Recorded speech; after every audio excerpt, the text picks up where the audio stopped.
to make y'all comfortable. For the record, you ain't trying to grow, then it's done for you. Cheers, ladies and gentlemen. Cheers. How's everybody doing today? You know, not that I get this question asked a lot, but it does come up every now and then. I own three kayak platforms rather, and you know, they're all of the generations. There's paddle, pedal, motor. And every now and then I'll get somebody that asks, you know, I notice you're not on the Trident anymore. Do you still use it? I notice you're not on the PDL anymore. Do you still use it? I use them all, but I haven't used a paddle kayak in probably, it's got to be well over a year. I don't know where I'm going with this. We're gonna go fishing.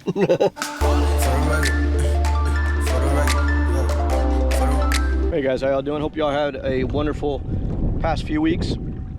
I've been kind of laying a little low, you know, getting ready for some of these tournaments and whatnot. I usually time release a lot of my content, and just for obviously competitive reasons. I'm actually on the Trident. Get a load of that. It's been a while since I've been on the Trident. I have the new J2 outboard electric motor from Bixpy. If you guys follow me, you know that I pretty much apply Bixpy everywhere, even on my autopilot, which already has a motor. But I use it in the rear, height adjustments on it so that I can fish in super skinny conditions. So if you guys fish areas that just sometimes get flushed out, you know, you're always in certain areas with water levels being up, hammering fish, and all of a sudden the tide just drops. What do you do? In this situation, I'm in a big open bay scenario, and a lot of those drains are further back. Actually, they're kind of just around me everywhere. There's no water in those drains, so what we're going to be doing is pulling out, getting away from that area and working these shorelines that are close to those inlets. Looking for all kinds of things. Obviously, I don't have my electronics, so I can't really say, hey, we've got some structure here, yada yada, this and that. But I'm using my eyes, I'm using all my senses just to kind of look for nervous water. If I see some dark contrast in the water, I'm going to get a little curious about it, see if there's any reefs and whatnot. So that's what we're going to be doing. The sun is going to warm up, so I'm kind of predicting that these fish are going to slowly find their way back up shallow later. It's going to be a later bite, as usual this time of year. But I'm going to start deep, work my way shallow, start deep, work my way shallow, and see if I can pick up on a pattern that maybe you guys can apply on your own fishery.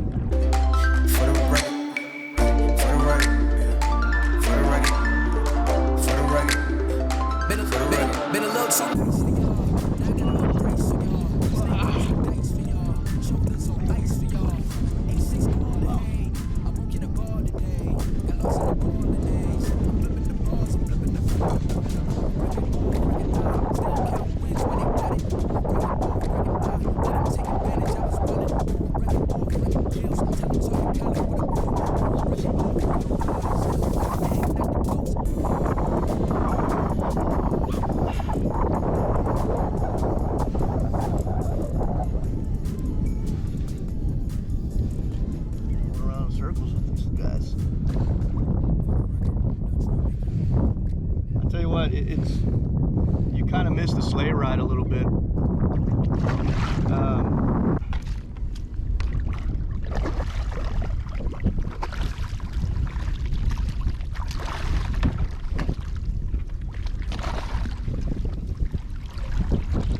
That's a stud right there.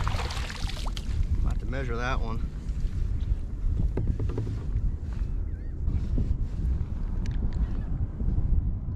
Nice. 25.5. So my areas are pretty much flooded out. Well, I should say drained out rather. And I kind of just peeled back over here to see exactly what I can find, and I definitely found them.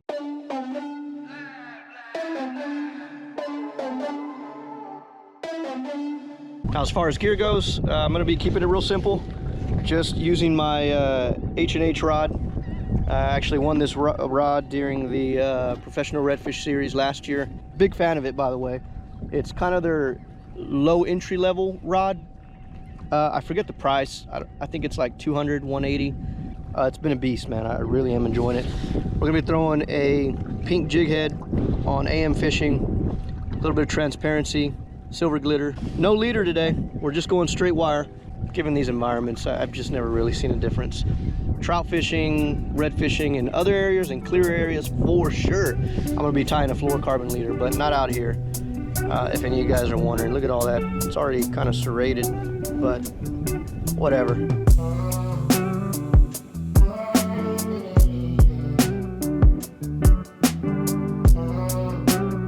I'll sort of explain to you guys what's kind of going on. I mean, first off, there's just a lot of redfish movement out here in the open, and basically just kind of crab walking in a few, maybe like a foot of water. Nice little gut right here. It seems like these reds are wanting to just kind of play a little deeper. I can't crab walk in. Oh, let's see something here. Yeah, I don't like that drag. All right. I can't crab walk if I go 10 feet in front of me. So I'm just sort of doing this here. Now what I'm finding is tiny pockets of reds all along this shoreline behind me. And, you know, I had a double slam right there. You know, I lost one, casted, fought it, lost it again. That's kind of how it's been. They've been there, they've been here, they've been over there, and I feel like I'm kind of spooking them a little bit.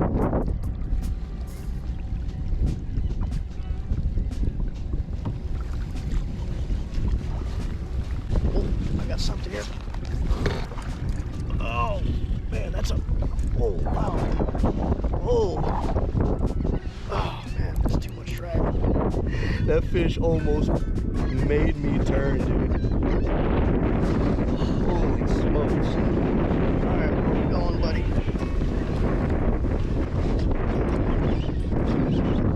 Oh man, this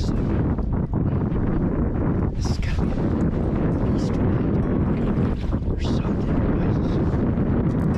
There's something wrong with my drag.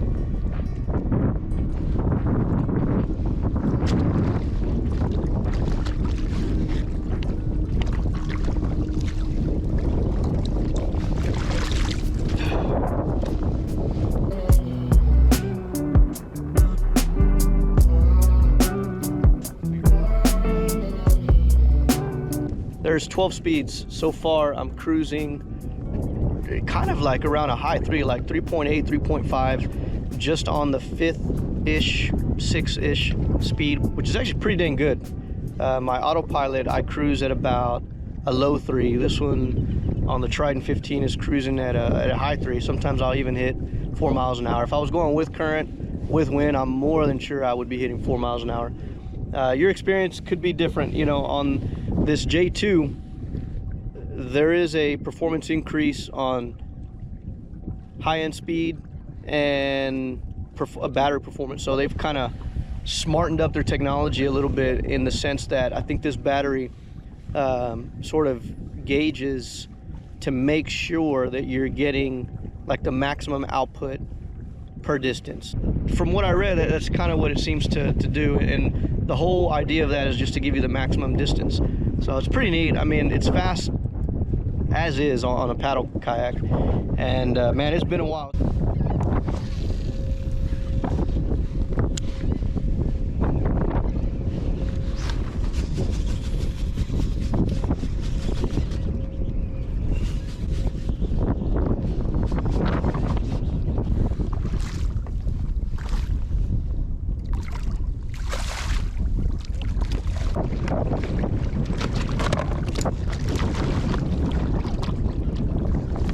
All right, guys, we're almost back home. I'm gonna do an open up speed test. So Bixpy J2 cruises mid-level, Trident 15, and probably most of your kayaks, 3.8 to 4 miles an hour, half throttle. That's pretty good. There's a speed app on this, and I'm gonna just kind of sound off what I'm hitting, and then we'll look at our max.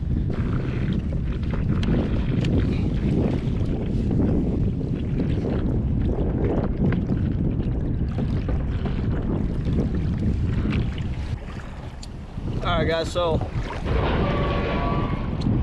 that was scary.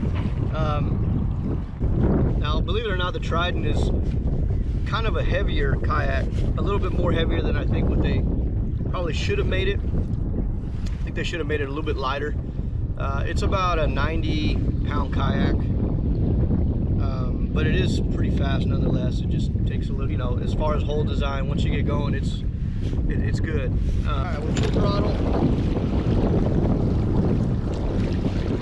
See how fast we're going. Wow.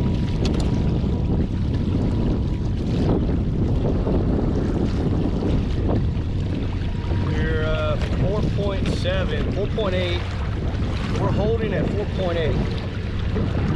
4.9 top speed. It just hit 5.2. Okay, 5.2 is top speed right now. 5.2. It's holding. Now that I've got everything going. See what kind of speed we can get here. Oh wow. Okay. 6.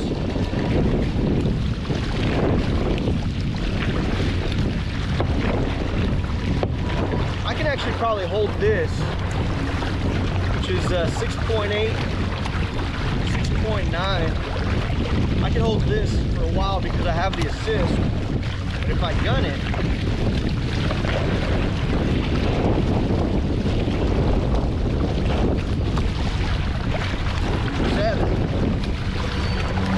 but I can actually sustain 6 pretty good, man. That's pretty legit. So this is like minimal.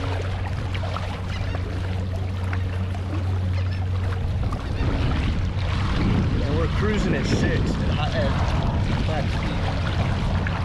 Woo! It's pretty cool. At 7, 8, I would say between like, let's say between 8 and 10, that would be like your comfortable cruising around with a little bit of ump to it. That's enough battery to take you some distance too. And with a moderate stroke, you know, it's something that you wouldn't even put in on a normal paddling situation. Upper 5 mile an hour. And that's with pretty much half throttle. Pretty awesome, dude. I like it. Yeah, that's definitely a big bump in what I'm used to. It's definitely a lot faster. So, well, I say a lot. We're talking miles per hour, but it's pretty good, man. So, half throttle, cruising around, breaking 4 miles an hour, and then with a small little pace stroke, you can easily tap 6. You know, and it's kind of windy. It's blowing like probably 15 miles right now. I would say between 10 and 15. I'm not going with it. Tide's actually pulling out. So that's pretty good. I like it.